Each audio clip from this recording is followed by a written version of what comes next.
ಶುಭೋದಯ, ನಮಸ್ಕಾರ, welcome to Yoyo Kannada.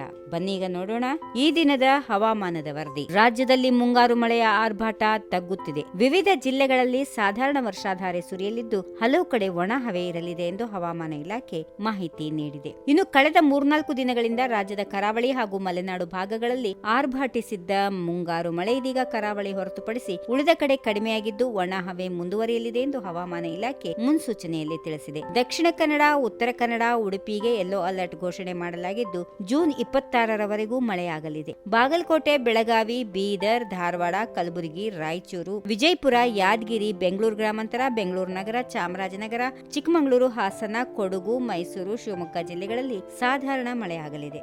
ನೈಋತ್ಯ ಮಾನ್ಸೂನ್ ಸಕ್ರಿಯಗೊಂಡು ಬಂಗಾಳ ಕೊಲ್ಲೆಯಿಂದ ಅರಬ್ಬಿ ಸಮುದ್ರದವರೆಗೆ ಹವಾಮಾನದಲ್ಲಿ ಗಮನಾರ್ಹ ಬದಲಾವಣೆಗಳು ಕಂಡುಬಂದಿವೆ. ಬಂಗಾಳ ಕೊಲ್ಲೆಯಲ್ಲಿ ರೂಪುಗೊಂಡ ಚಂಡಮಾರುತದ ಪರಿಚಲನೆಯ ಪರಿಣಾಮವಾಗಿ ಪಶ್ಚಿಮ ಬಂಗಾಳ, ಒಡಿಶಾ, ಬಿಹಾರ್, ಜಾರ್ಖಂಡ್ ಮತ್ತು ಉತ್ತರ ಪ್ರದೇಶದ ಕೆಲವು ಪ್ರದೇಶಗಳಲ್ಲಿ ಭಾರಿ ಮಳೆ ದಾಖಲಾಗಿದೆ. ಹವಾಮಾನ ಇಲಾಖೆಯು ನೀಡಿರುವ ಮುನ್ಸೂಚನೆಯಂತೆ ಮುಂದಿನ ಕೆಲವು ದಿನಗಳಲ್ಲಿ ದಕ್ಷಿಣ ಮತ್ತು ಮಧ್ಯ ಭಾರತದಲ್ಲಿ ಮಾನ್ಸೂನ್ ಸಕ್ರಿಯವಾಗಿ ಇರಲಿದೆ. ಈ ವಿಡಿಯೋ ನಿಮಗೆ ಇಷ್ಟವಾದಲ್ಲಿ ಲೈಕ್ ಮಾಡಿ, ಶೇರ್ ಮಾಡಿ, ಸಬ್ಸ್ಕ್ರೈಬ್ ಮಾಡಿ.